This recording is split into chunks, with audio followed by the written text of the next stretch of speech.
the program, this first program of 2021. We have some special guests joining us today, including our speaker's brother and her close friends. Rabbi Zemmel's sister is here with us from Milwaukee. On behalf of our Lunch and Learn Committee, we welcome our Temple Micah members and guests. I'd like to ask all of you now to keep yourselves muted and switch to speaker view if you have not done so already. When I welcomed everyone way back in November for our Lunch and Learn program held right after the election, I said then that this was a very difficult time for our country. But the events that transpired just a week ago have stunned the nation and the world. It's hard to imagine that this could be happening here in the United States with our history of promoting and defending democracy here and abroad. If you were not able to take part in the Temple's Zoom meeting last Wednesday night, I encourage you to go on the Temple's YouTube site. Rabbi Zemmel, Baracha, and Crawley and worship music artist Deborah Winter provided a very inspiring and heartfelt response to the events of that day. I'm glad that we can be together today to keep our Temple Micah community strong and continue our commitment to learning and sharing. To start us off, it's my pleasure to call on Francie Schwartz to help us acknowledge how we Americans must be feeling at this moment in time, no matter what your political affiliation, and to help us in the healing process. Thank you so much, Nancy.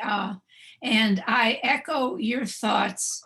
Everybody who was not able to come on last Wednesday night Zoom, it really helped me heal. And even for those of us who were able, it's certainly able to hear the wonderful words and the passionate, soothing music. And it can be passionate and soothing at the same time. There's that wonderful situation that we had.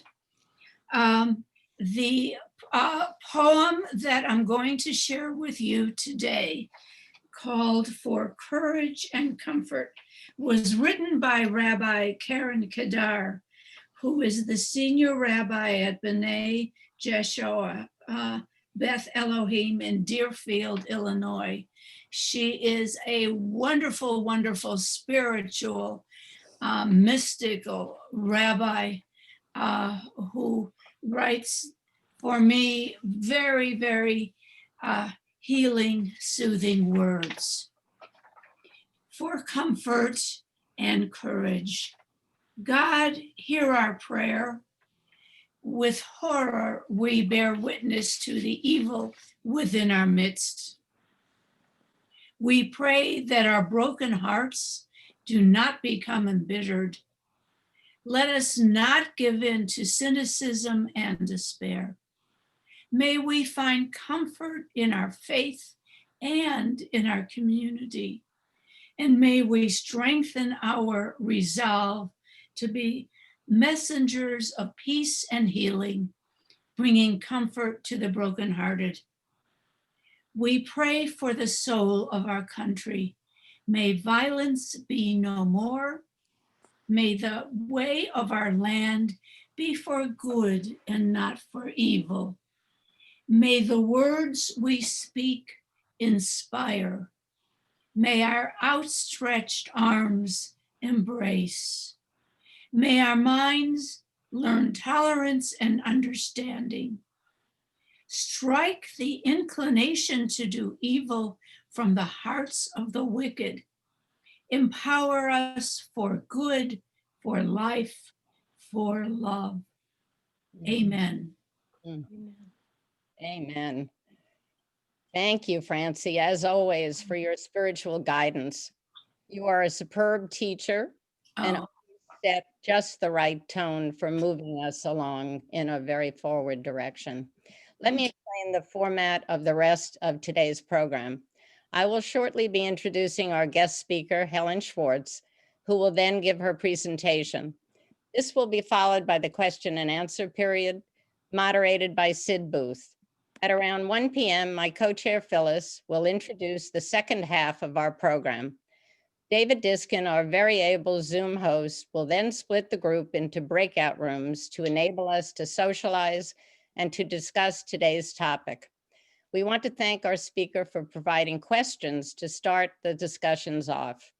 These will be posted in the chat function later on. At around 1:25, we will gather together for some concluding remarks. Just a few housekeeping reminders. Please keep yourselves muted until we get to the breakout rooms later. In past programs, we have asked you to turn off your videos as well, but our speaker, Helen, would very much like to see your faces as she speaks. And in order to avoid sound interference in the Zoom format, please do not use more than one device signed into the Lunch and Learn in the same room. Now it is my honor to introduce Helen Schwartz, whose presentation today is entitled Renoir's Three Sisters and Nazi Art Theft. As an English professor at Oakland University in Michigan, and then Indiana University in Indianapolis, Dr. Schwartz loved teaching, travel, and writing. She published a writing textbook titled Interactive Writing, an award-winning software program, as well as numerous articles while carrying out 2 federal grants for computer-aided instructions. The grants were for the National Science Foundation and the Institute for Museum and Library Services. Helen was the recipient of 2 Fulbright Scholarships, spending time in the Netherlands and Turkey. Faculty exchange programs took her to China and Hungary, and she spent a sabbatical year in Israel.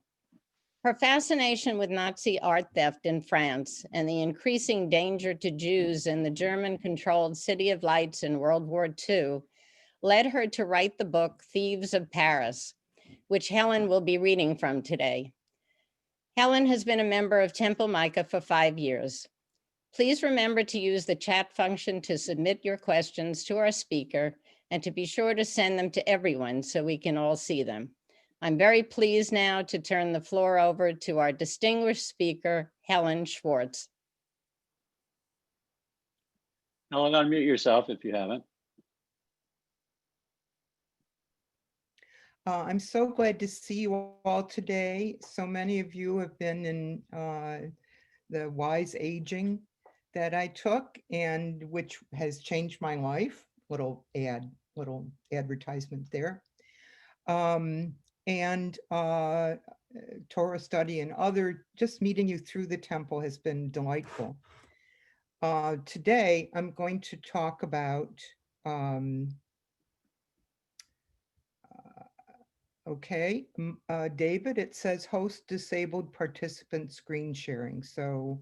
Oh, okay. That's because I'm using the Temple Micah's account. Okay. I'll make you a co-host. I'll make you a co-host. Okay. Well, I got interested in this topic when I was in Turkey and learned about the Commando family who were. There you go. Thank you. Okay.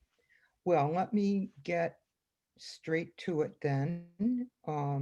Screen share, and I will bring up, oh dear, well,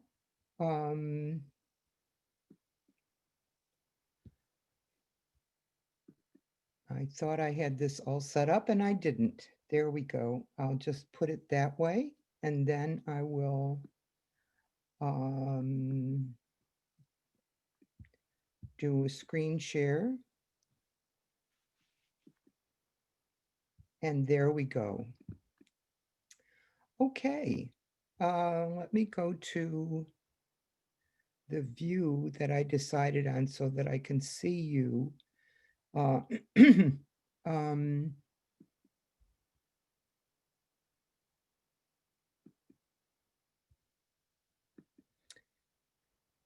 that's not it. Yeah, okay, there we go, finally. I think all of you know about the unusual, unprecedented extent to which the Nazis confiscated, stole art. And you've heard the story of the monuments men who helped to restore and protect that art. I'm going to come from a little different angle today so that you see consequences going to the right and the left and the north and the south. That is, I'm going to talk about two paintings which you see on your screen. One of them on the right is called Little Irene, or to give it its formal title, it's Irene Kahan Danvers. And the one on the left, which is sometimes called Pink and Blue, is her sisters, her younger two sisters. These were painted by Renoir, and I'll tell you the story of that and how they were stolen, how they were seized by the Nazis, how they were returned, and what happened to these three women.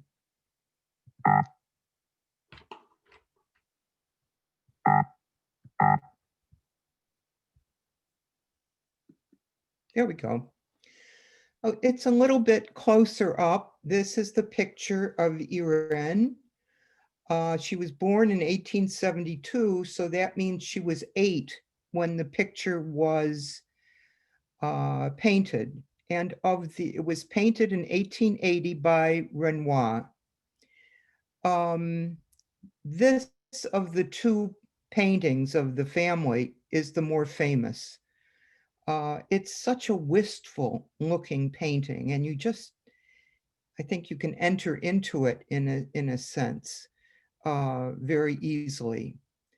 It was commissioned by the father, Louis Kahan Danvers, who was a banker from Belgium. He and his wife, both of whom were Jewish. This is a picture of Louise Morpurgo Kahan Danvers. It's not a particularly great picture, but you can see that she's beautiful. And in fact, as probably all of us have figured out by now, beauty alone does not make someone irresistible. And she was.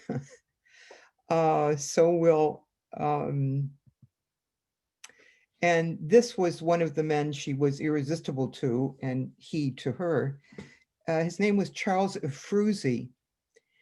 And he was an art critic and collector. He was more than an art critic. He was the leader of the new scene in art in Paris. And he was the one who persuaded Louis Kahan Danvers to sign the contract for 3 pictures by Renoir, one of each of his daughters. He was also the lover of Louise de Kahan Danvers, this amazingly beautiful woman. And by serial, I mean, sometimes they were lovers, other times they weren't. They took other lovers and then they got back together. They were also very good friends. And the name may ring a bell for some of you if you have read the book by Edmund de Waal called The Hare with Amber Eyes.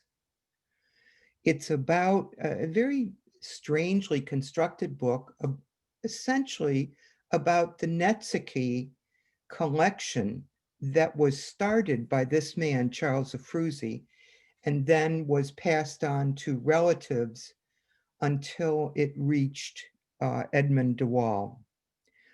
Okay, Irene always hated the painting. She didn't like having to sit for it twice. More important, her parents hated the painting, but why?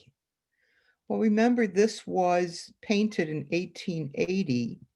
This was the painting that was painted 2 years before, and it was the first painting by Renoir that kind of broke into the high-paying art scene. And this is a painting of Madame Georges Charpentier and her children, by Renoir. It's now in the Met, and it shows not only Madame Charpentier, but her daughter and, believe it or not, her son sitting on the family big dog. It's different from the formal paintings that you saw before, and that's a sense of that's part of the Impressionists. But look at the detail. This is a house that is rich, that is highly decorated. The table is shown with flowers and so on. Now, if you were expecting this, because after all, it's not just a picture of your daughter that you want, but you want to send other messages. And when what you get is this, well, isn't that beautiful? It's a girl with red hair and a blue ribbon. But what do you notice? You notice the background, which is a garden, but did you notice that this is a silk floret, satin floret, and that this is a highly embroidered lace arm, and this is a highly, is a very expensive bottom of the dress? No, I don't think you did. And it doesn't even have the specificity that you see in the Louise Morpurgo Kahan Danvers picture by Carolus Duran, painted 10 years earlier. So it has neither the individual delineation nor the rich background that one might have been expected to find from the Madame Charpentier painting 2 years earlier. So the parents hated this. They wanted to get out of the contract, and Charles Ephrussi persuaded them, no, they couldn't, but they could get the younger girls into one painting, and that would fulfill the contract. And here we have Alice, who is on the right in blue, and Elizabeth on the left in pink. She is kind of a redhead. And we'll see more of both these people as we talked about what happened to them during the war. And this painting too was consigned to the closet in the servants' quarters. What happened when the girls grew up? Well, Irene married Moïse de Commando. He was a count. They were married in 1891. She brought a dowry of 1 million French francs, which I had the chance to look at in the museum that Moïse created for the French people, the Commando, the Nissim Commando Museum. It is art and furniture from the time of the Louis, the French kings. And that dowry was mostly rent providing properties, just to throw that in. Moïse was a Turkish Jewish banker. They had 2 children. His son was Nissim, who was named, obviously not a French name, named after Moïse's father, Nissim, and he was born in 1892.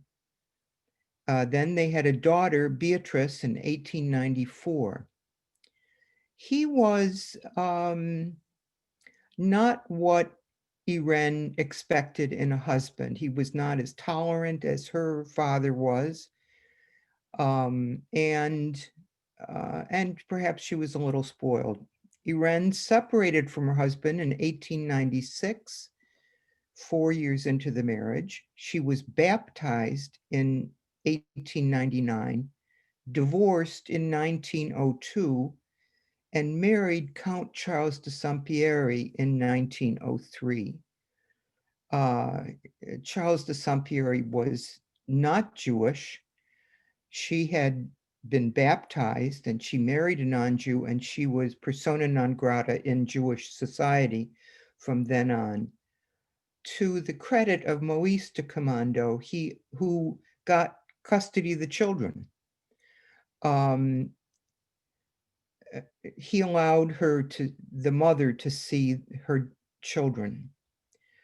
And just mentioned that the way Irene met Count Charles de Saint-Pierre was that he was in charge of, or an advisor to Moise on horses. He was not a stable hand, that's not the story. Charles de Saint-Pierre was a count, so was Moise de Commando. But the Commando title was new, and that meant he was rich. And the Saint-Pierre title was old, and that meant he was poor.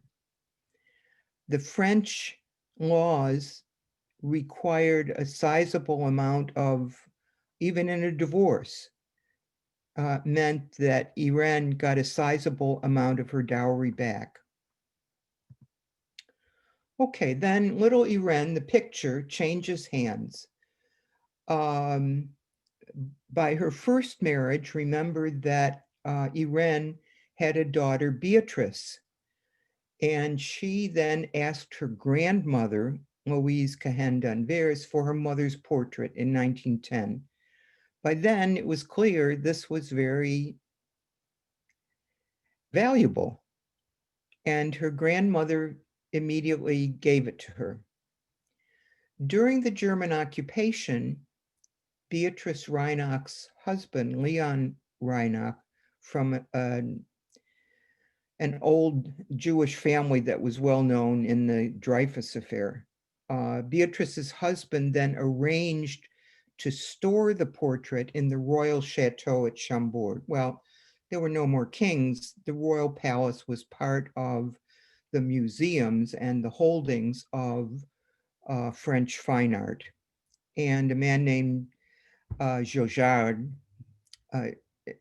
accepted it. It looked like it had been given to the French, but anybody who had any sense realized, including the Nazi looters, that it was just hidden in with the art that belonged to the French state. So here we have the family. Moise married to Irene, who then marries Charles Saint-Pierre. Both of the children are from the first marriage. Nissim died in 1917 in World War I. He was an airline, he was a pilot, and he was shot down on a reconnaissance flight behind German lines and died. Beatrice married Leon Reinach in 1919 and had two children, Fanny and Bertrand, and was divorced in 1943. Interesting time, isn't it? We'll get to that. So there's the daughter, Irene. I'm leaving out, by the way, all the sons of the Kahan Danvers. For a change, the men don't count. Alice marries this man, a viscount, or among the aristocratic class. And this is a picture of Alice at an older age than you saw before. Let me go back and, okay, and just one more. Elizabeth marries a Frenchman named de Forceville and has a son by him, and then she marries again. She had, well, let's see. She was baptized in 1895. She married de Forceville in 1896. She had her son Philippe in 1897, and he was a POW in World War II. There were over 1 million French POWs who were, I must say, pretty much held by the Germans as blackmail, so to ensure the good behavior of those in France. She was divorced in 1901 and then was married to Denfert Rochereau. And here's the guy behind it all. Well, you say, don't all victors loot? when they win a war. They do. As a matter of fact, the obelisk in the, not the Arc de Triomphe, the Place de la Concorde was looted in France's successful war against Egypt. But this was different. It was systematic looting of European art. And it was against what was known as degenerate art, sometimes called Jewish art, ranging from Ingres to Picasso, including the Impressionists and the Modernists. I mentioned these two painters, although neither was Jewish, but it was the people who owned it who were Jewish, and as well as some of the painters. Okay, Hitler was planning on opening in Linz, his city of birth, the Fuhrer Museum, and he was very successful because in only really 5 years, he got 8,000 contributions to that museum. It helped, of course, that he took them. By comparison, the National Gallery of Art started in the same year as the Linz Museum, only had 300 items 50 years after the same start. Why did he loot? Some was for keeping, but some was for hard cash. A bigger looter than Hitler. Hitler confined himself to the things he wanted.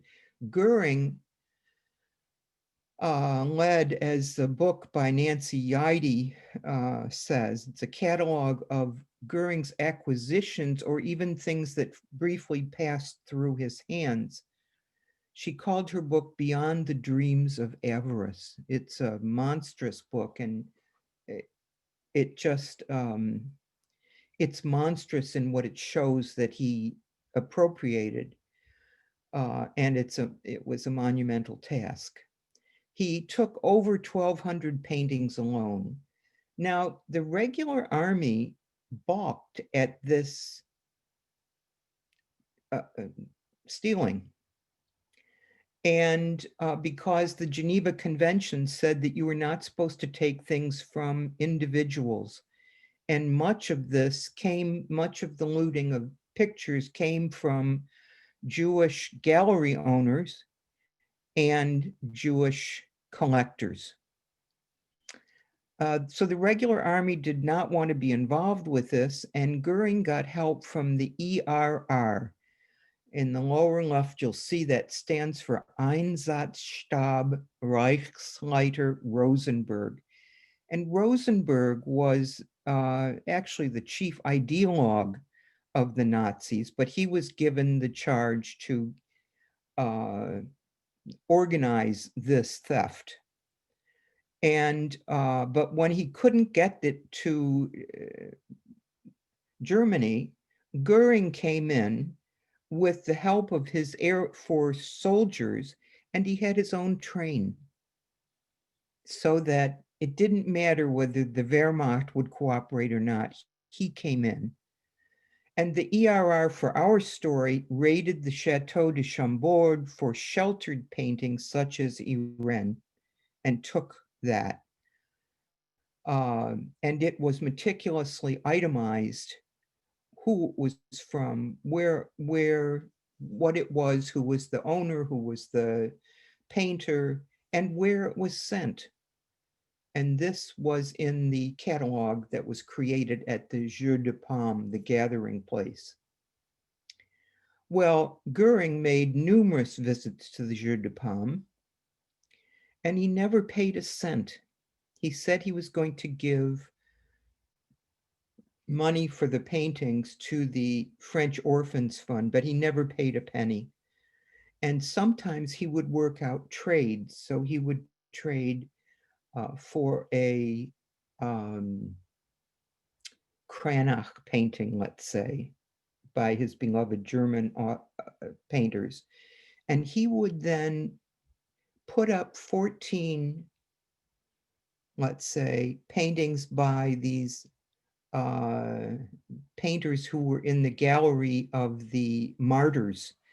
That is the degenerate art that was in the basement of the Jeu de Paume, and that included Renoir, it included Cézanne, it included Matisse, it included Picasso.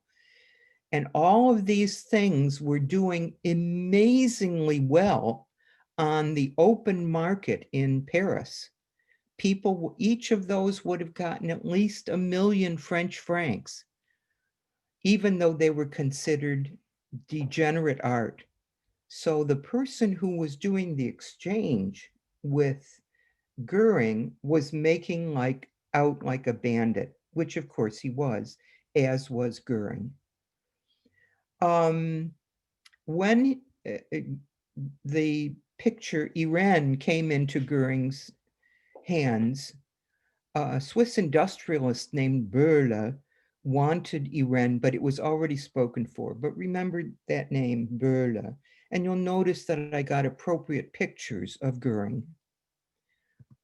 Okay, the extent of looting and the methods are very clearly described in Lynn Nicholas's The Rape of Europa.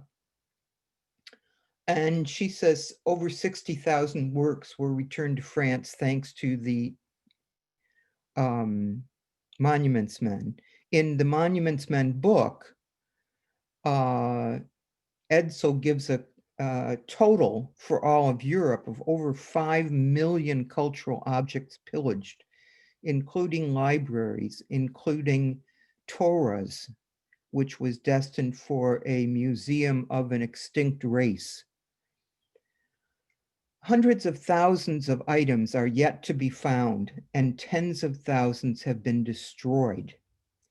Many of them were never claimed because they could never establish provenance, that is, that it had belonged to them, or the owners were dead, or museums which been given these returned paintings in trust. Slowly over the years, their card catalog eliminated in trust from the category, from the card catalog. So there was some leakage there, but the big loss was not from the items cataloged very carefully by the Germans. They were lost in do-it-yourself looting outside the official Nazi pipeline. And for that example, we have pink and blue. Meanwhile, the parents, Kahan Danvers, were dead, Moïse was dead, Charles Saint-Pierre was dead, and this is during World War II. Only Irene, her sister Alice Ferrars Townshend, who married an Englishman. Now, she's got really good odds to live out the war because she lived in England, but of course they were worried they would be invaded. Elizabeth, her second husband, was dead. Nissim is dead. So we really only have Irene, Beatrice, her husband, and her 2 children, and the 2 sisters.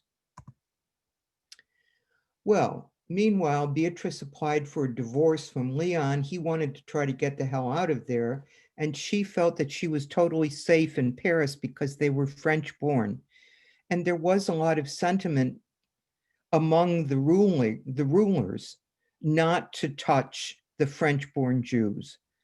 Beatrice was arrested with her daughter Fanny and her son Bertrand during a really huge roundup called the Veldive Roundup in July 1942.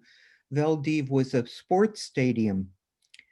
And because the Germans did not make their quota in the roundup, they started picking up people on the street. And that included Beatrice and her children. It must have been a nightmare of a different sort. Most of the people picked up were sent on within days out of a really rotten environment with no adequate sanitary conditions. And they were sent on either to detention camps or onto Auschwitz. Auschwitz by then was in full steam. But here was this little group in the center that saw everybody around them leaving. Her divorce, there she was in Drancy, this a housing complex that had never been finished. So it didn't have rooms, it didn't have toilets. It was awful.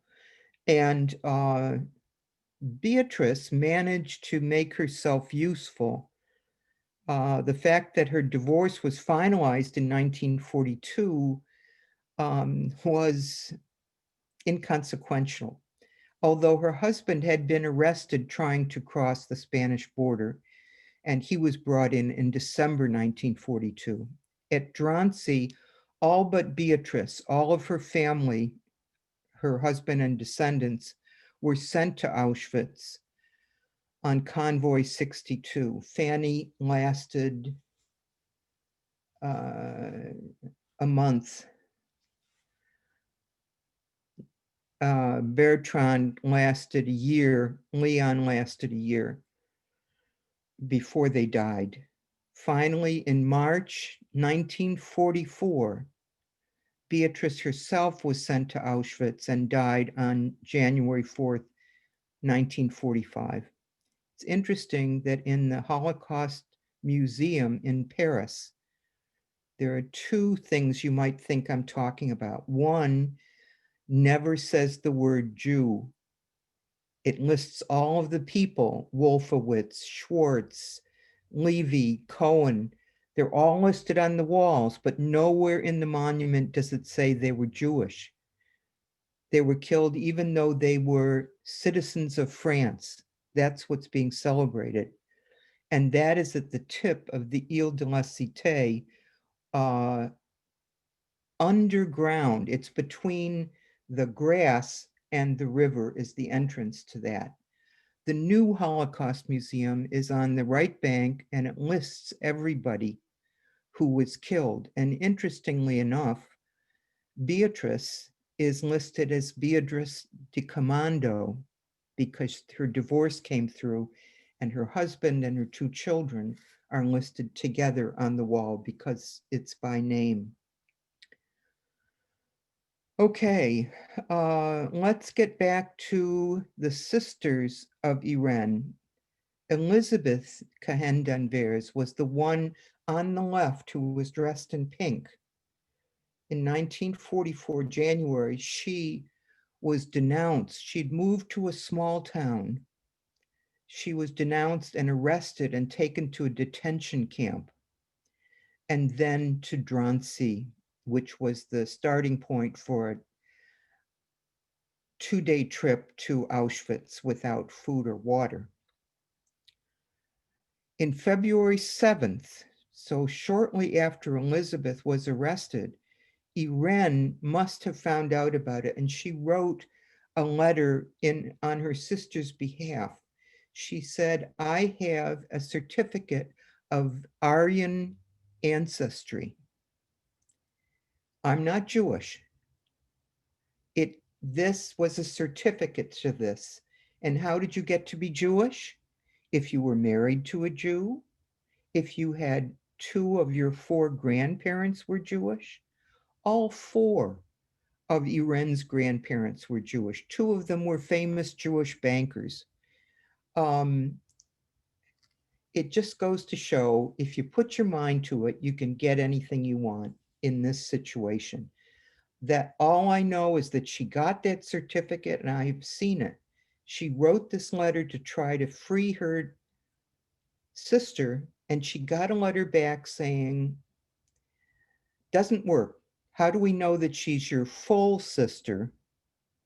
And how do we know that we don't have a copy of her baptismal certificate?" On April 15th, before then, Elizabeth was sent in a convoy to Auschwitz. By the time she arrived there, she was dead. So at the end, there is only Irene and the sister, Alice, who lived in England the whole time. Irene had the name de Saint-Pierre, she had her baptismal certificate, and she kept her head down. Let's move now to the monuments men. Paul Sachs was the guy with the big idea of trying to save monuments, and he had the contacts to get the approval from FDR. The person who led the group was George Stout, who I think is handsomer than George, what's his name, who played the part in the movie. Anyway, what kind of men did he choose? They were mostly in their late 30s to late 40s, and Stout said he didn't want museum directors. In fact, the head of the Met volunteered and was turned down by the Army because he was too fat. This guy, George Stout, wanted doers and independent people who could work on their own, which is what they did if you saw the movie. They were doers, architects, big sculpture, arts impresarios like Kirstein, archaeologists, museum curators. The only one was James Rorimer, who went on to be the head of the Met in New York, and historians. Little Irene went back to Paris, was returned, and was in an exhibition called French Masterpieces Returned from Germany. Here is a 74-year-old woman who goes to that exhibition and sees herself at the age of 8. Well, Irene, shown in the picture, started legal proceedings to inherit from her daughter, who was the owner of the painting. And when she gets the inheritance from her daughter of the painting and of all the Commando money, she sells the painting to Emile Böhle, the guy who tried to get it from Goering. Okay, this picture, pink and blue, showed up in the Museum of Art in Sao Paulo. It was not looted by the ERR, but Provenance research showed that originally it only showed the Kahan Danvers who authorized it, and the last person who sold it to the museum in Sao Paulo. But the conference in, let me go back for a minute, in 1998 said for all of the signatory nations, we can't enforce this, but you should insist on provenance. You should make these items widely known, what is missing, and so on. And so in this case, when I went back to I saw provenance for this painting at the Museum of Art in Sao Paulo. It was in the Time Life series of museums. When I went back years later, after I'd done this research and looked it up online, they had filled in all of the owners that they knew. And so you could see that one of the owners, at least, was a very shady art gallery. Okay. So this is the story not only of the paintings, but of the people behind them. I'd like to very quickly read just a portion that includes Irene in my book. She's arranged to meet the hero, and he has something to tell her. Okay, her hair showed no gray. Her clothes were well made and classic in style, even though not new. Her skin was smooth. Only her neck gave her away. She was closer to 70 than to 50. At last, she stopped near the highest fountain. Have you achieved your purpose? A nice opening, giving nothing away. Yes, my purpose was to meet you, so I became friends with Madame Montoire in order to get access to your building. She gazed down for a moment, then straight into my eyes. You tracked her for days. And well worth the effort. She is an honest and big-hearted woman, tough, a bit anti-Semitic. I'm sure you find her diligent in her duties. She held her hand, indicating the seat beside her was free. I sat and went right to the point. Madam, I work as a handyman in the building where your daughter, Madam Reinach, lives with her children. The last time your son-in-law came in from the free zone, he told their maid to bring the Reinach children to you should their mother be, well, unable to care for them further. It's hard to tell a mother that her child may be arrested by the Germans. I took a drag on my cigarette and observed her unchanging face. I come now as an emissary to see if you would take in your grandchildren. If the occasion arises, I will bring them by an indirect route, one that will obscure the link between Madame Reinach and Countess Sampieri. Her face remained impassive, except that one eyebrow went up. She asks him about himself, and he says he grew up working in the chateau of a rich Jewish family. And if you agree, he says, that I can bring your grandchildren, Fanny and Bertrand, to you if needed, I will ask you to do me a favor that will ensure my loyalty and your silence. And that is, I would like to bring one of my former employer's oil paintings and hide it behind one of yours as soon as possible. Keep it safe for me, and I will reward you well when I retrieve it. If I do not return after the war, take it to a reputable dealer who will advertise its availability so the family will come and buy it from you at a generous price. One eyebrow went up. Does Madame Montoile know of your requests? No, and she must not. I judge she's not a very good liar.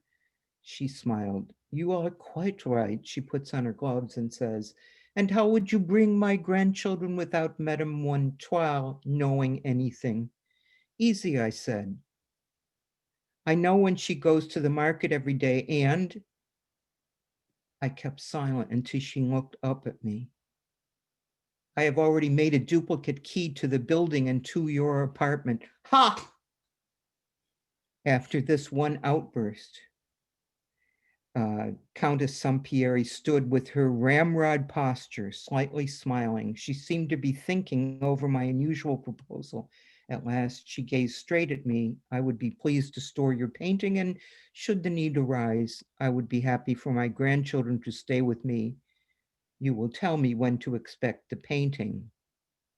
She had taken my information straight and without theatrics. She surely realized I could blackmail her, but she would have the painting, and I could get her grandchildren to her safely. A fair trade. She stood up and walked up the stairs to the Place du Trocadero. So this is my view of Irene. Perhaps you would like to All right. some of yourself. I'm just going to interrupt you so that we can Sure. get started with the questions and answers. And Sid, if you can take over. Glad to. Helen, this was a fascinating tale, and I'd like to hear more about the novel, but there are a couple of questions in the chat that I'd like to ask. Before we go ahead, could you just unshare your screen, please? Stop sharing, Helen. Okay. Am I to do anything else? I missed that, David. No, this is for just Helen needs to stop sharing. It says there we go. Yes, that's Okay, good. Okay. Why did Beatrice like the portrait, even though Irene did not? I don't know. I suspect she knew that Renoir had become fashionable and valuable. Okay, so you've mined this rich history, which must have been very difficult to obtain and to organize. I mean, this was a remarkable presentation that you cut very short so that you could fill the, the time allowed. So you wrote the novel. Why? I wrote the novel because I wanted to talk about, in some ways, my model was the one about the man who hired Jews to work for him. I can't remember the name of it now, but it was a story about the Holocaust and the World War II, but it was told from a non-Jew's point of view. And I wanted it to be from the point of view of someone who knew and liked Jews, but slowly realized what was happening, not only to the artwork, but to the people themselves, and became involved. And that's the story of Max. But at first, it's interesting that Herman Wouk, who wrote a number of World War II novels, very successful, said he would work for a very long time collecting the material, and then he would decide on the storyline, and then he would have to get rid of 80% of it, of the background. So I had some trouble doing that. I would suggest that you narrate an audio version of your book, because I think you read what's there so expressively. Thank you. Did you work with Stu Eisenstadt? One of the questions from our audience. No, I didn't, but I know that Robert Seasonwine, I believe, was on his team. And the people I started out being interested in were people like Nancy Yaidi, who were at the national the art gallery, and because that was my entry into it with the picture. So I did not, but I know he was until his retirement was very forceful and very important in trying to bring to justice people who had been involved in the Holocaust. The sketch of your biography and the announcement for this program today indicates you have a very wide range of interests and talents. What brought you to this subject, and how long have you been working on it? Well, I stumbled upon the topic when I was in Istanbul. I was teaching in Ankara, but I would get to Istanbul as much as I could. And there was a museum of, I think it was 400 years of Jewish importance in Turkey. And so that there was a Jewish congregation in Constantinople. And after the Ottoman conquest, in fact, things got a little better for the Jews. And this museum was in a former synagogue. And I became very interested in the Commando family. They were led by someone who was very dynamic and very smart. He was a person who could see into the future. And he kind of cornered the real estate. Should I cut off now? Okay. He realized that there were going to be more international visitors to Istanbul, that the housing was not up to their European standards. And so he bought up a lot of properties in Galata, which is, if you hear about all the demonstrations, that's at the top of the funicular railroad. And that is the area that he developed for European hotels and apartment buildings. And he was also the Commandos were known as the Rothschilds of the East, not just because they were Jewish, not just because they were rich, but because they were great philanthropists. And I was sad to see the line die out, at least among its male heirs. There was a room, well, I'll stop there. Uh, I could go on and on. You know, one of the two questions, I don't know if anybody put in a question about this, but if we did this for World War II, why didn't we do it with the invasion of Iraq? And which I think is a big question. There was a lecture by the guy who wrote Monuments Men, and one of the people at the end of that stood up and asked that question. And he said, well, the head of the preserving things is here in the audience. Let me redirect that question to her. And she just said, well, it wasn't a priority, basically. I mean, it didn't mean she didn't think it was a priority, but there was no carry on for that. Linda Mulhauser comments that the Commando Museum in Paris is such a sad but beautiful place. There are multiple Commando paintings in the Louvre. Is the family trying to get these back, or are they now held by the French government? The paintings in the Louvre were given by the cousin of Maurice de Commando. He lived with a woman, he was quite bohemian in a way, and had a son by her, but he never married her, so he never had legitimate issue. And he gave his paintings, which were substantial, to the Louvre. So they were not looted from him. He gave them. And in fact, there was a room named after him, but he served on the board. But as the board rotated, and it looked like he was up next to be the chair, he was not nominated to be the chair, which must have been a bitter moment for him. But all of the ones in the Louvre, as far as I know, were donated. Now, maybe since World War II, there are things in the Louvre that were given to them in trust, the kind that I said somehow that notice that it was in trust was being deleted from the records. There may be things that were stolen, which are then after, what is it? 50, 70 years, they consider it to be theirs. But so there may be some looted paintings at the Louvre that I don't know about, but the ones on display that are of high value came from the cousin, whose name escapes me at the moment.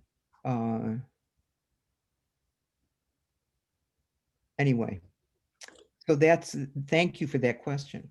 So there was a great deal of data for us to absorb. Nancy Raskin asks, where are the two paintings that we saw at the beginning? Just remind us where they are now. Okay. The one of the two little girls is in the museum in Sao Paulo. Thank you for that question, because the little Irene was returned to Irene, sold to Emil van Berle. Didn't go into, as if, I was afraid of going even more over my time. But Emil van Berle was actually born in Germany and moved to Switzerland. He was an industrialist, and he sold parts to the Luftwaffe during the war. He was, from everything I've read, a deeply loving, a deep lover of art. And he amassed an incredible collection. At his death, I think so that they could get the, I'll hurry this up. It became a museum, but it was only open to the public once a month by pre-arrangement. And then later somebody broke in and stole some of the paintings. Oh. And which will, maybe it shows my shallowness, but I thought, ha, ha, ha. And which they got back, and then they allied themselves with a bigger museum. which had better safety precautions. And I don't know if you would only be able to see it once a month, but Well, perhaps our last question ought to be an opportunity for you to tell us about the availability of your book. Who's the publisher and where do we get it? well, that's what I'm making final arrangements about now, and I'll certainly get that information to you as soon as I can when it's finalized. Thank you all, both new friends and some of you are old friends, for listening. Thanks. Thank you, Helen, for a Oh. wonderful presentation. You know, I just wanted to throw out one other thing that you might want to talk about. Sure. I thought that Irene was really, you know, ice water ran in her veins. And then I saw the thing that she tried to free her sister. And I wondered how you all assessed that. She lived into her late 80s in a villa on the Riviera, which is now owned by a Middle Eastern sheikh. So it was not the low rent district. And she ran out of money just before she died, so she was lucky. I'm sorry. No, that's fine. Thanks again. The ability to follow the path of this painting and the girls in the paintings adds a realism dimension to the people of the Holocaust and of the work that was stolen. Your story, your deep knowledge, and how you got interested and involved in the story and the art is fascinating. Helen has given us a few suggestions for questions, which I've posted to the chat, and I will repeat before we go to the groups. I think we will have good discussions about the solutions and dispositions of stolen art in our breakout groups. I want to thank again our visitors and our first-time attendees and hope that you will join us for future discussions. And thank you to all of our attendees for your continued support.